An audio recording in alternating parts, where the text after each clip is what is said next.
the ninth thing has to do with more fairness.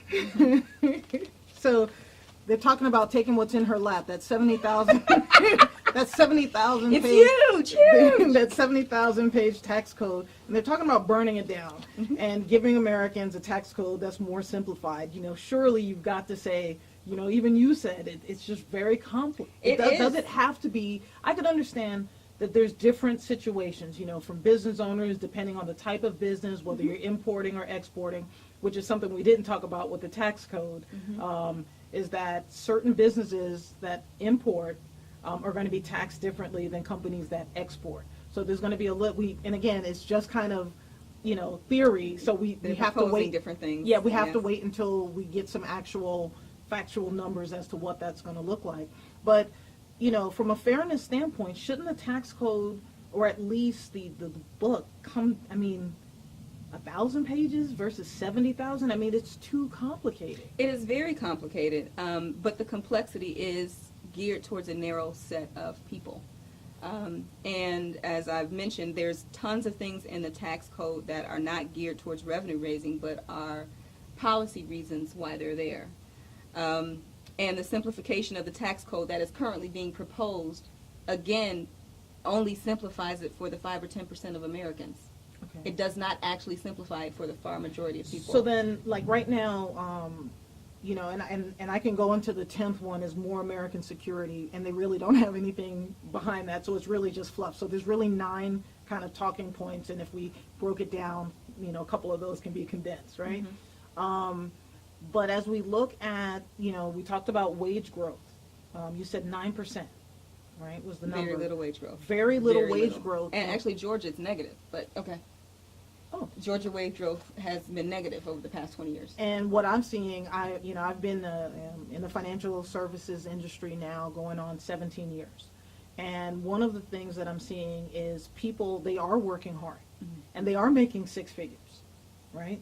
But $100,000 10, 15, 20 years ago compared to $100,000 today is vastly different. A lot of people who are making $150,000, they're struggling. They're struggling. They're living, literally, and you see it too, they're living almost paycheck to paycheck.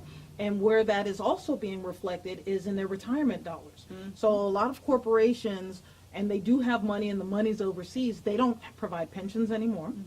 And so it's up to the employee to put money aside for their retirement. So what I'm looking at is a retirement crisis. I don't know how, unless people vastly, which they don't want to do, vastly reduce the way that they live, they're not going to be able to retire and live and continue to enjoy the lifestyle that they're living. And I think that was, when I was looking at the numbers or just what was being proposed, I just kept thinking, well, where are we going to see something that has to do with, or is something going to come back to, if you bring this money back into the country, you have to cap C-suite growth. Yes. Cap that. You have to hire people, because a lot of people, when we had the recession, a lot of jobs were eliminated, and when we look at the productivity numbers, you can't be more productive if you're doing the job of 2 or 3 different people. So I have a lot of people who are in their 50s and 60s who are extremely stressed out because the economy has been doing better, but they're still doing the job of 2 and 3 people. So I'm wondering, and again, I was doing my research, and I saw a gap that may be created by this proposal. Do you have any thoughts on, the number? The increasing of the tax gap, or which gap are you referring to? I'm talking about if they actually do the tax cuts that are in this proposal, they're saying that after a 10-year period, there's going to be about $191 billion gap that they're hoping gets filled by people spending money. And like you, I was, I started digging through numbers, and one of the things that I didn't see was, where is it mandated that, wages have to go up? There isn't. Okay. There is no, recall, because this administration is trying to roll back regulations. They don't want additional regulations. Right. So there are no guarantees that when this corporation or these corporations make more money, that they will increase the wage base of their existing employees. The ratio of the CEO pay to the worker pay used to be 14 or 15%. It's over 350% now.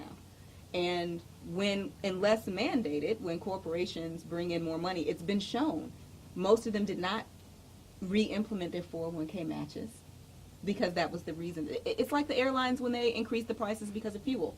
Fuel prices went down. Did the airlines reduce their price after that? No, they charged me for my bags. No, they charged for bags. Exactly. But the rationale for increasing those fees was when we had those year or two of the extremely high gas prices, but they didn't ratchet it back down. The same thing happened with corporations when they were rolling back matching to 401k, which is one of the few ways that we have to save on a tax-deferred basis. They haven't re-implemented those matches.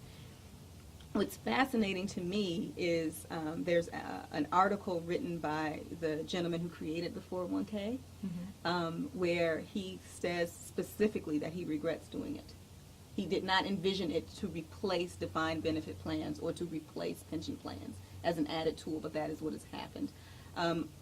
We do agree that there are a lot of changes that need to happen to help with the economy.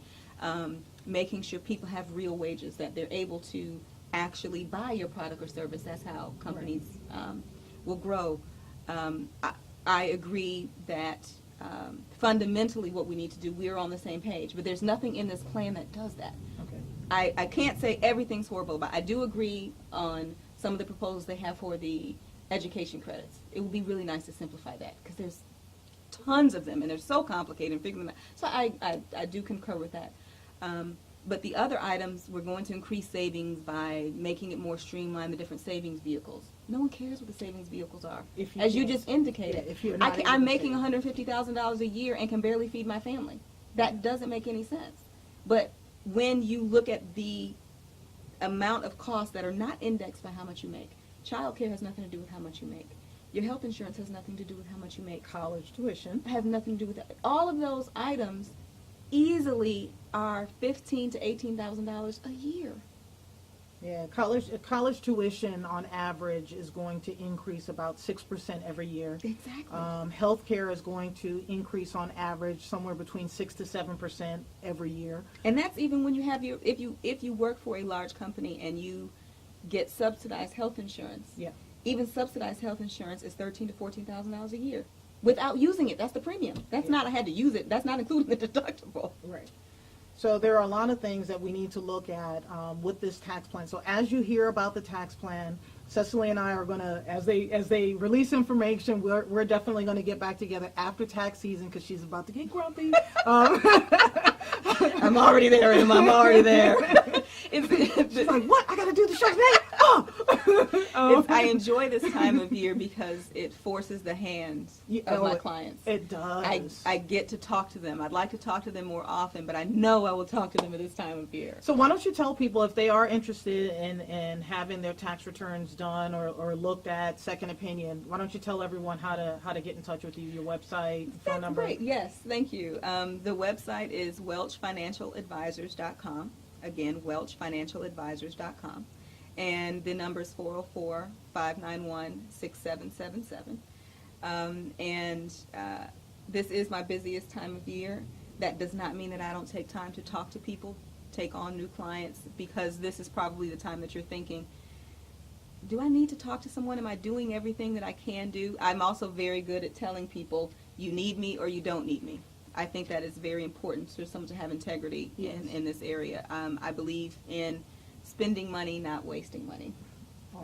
Awesome. Well, I want to thank you. And as this, as the administration comes up with more details about this proposal, I would like to get back together and go through. And again, I love. Oh, this is fun. Yeah, I'm going to tell you how I feel, and you can tell me how you feel. I love the spirited debate. At the end of the day, whether you're Republican, Democrat, Libertarian, Independent, Green, whatever your political affiliation, the one thing that we can all agree on is we do care about how we're paying taxes, what is happening with our tax money, and how it impacts us. So this is a topic that I think, spreads across party lines. Doesn't matter, but it's very important, and we will let you know who to talk to as far as reaching out to your senators, Congress people, and letting them know what your opinion is on any proposed tax changes that they're making to make sure that it's something that is truly going to impact you and not impact corporations.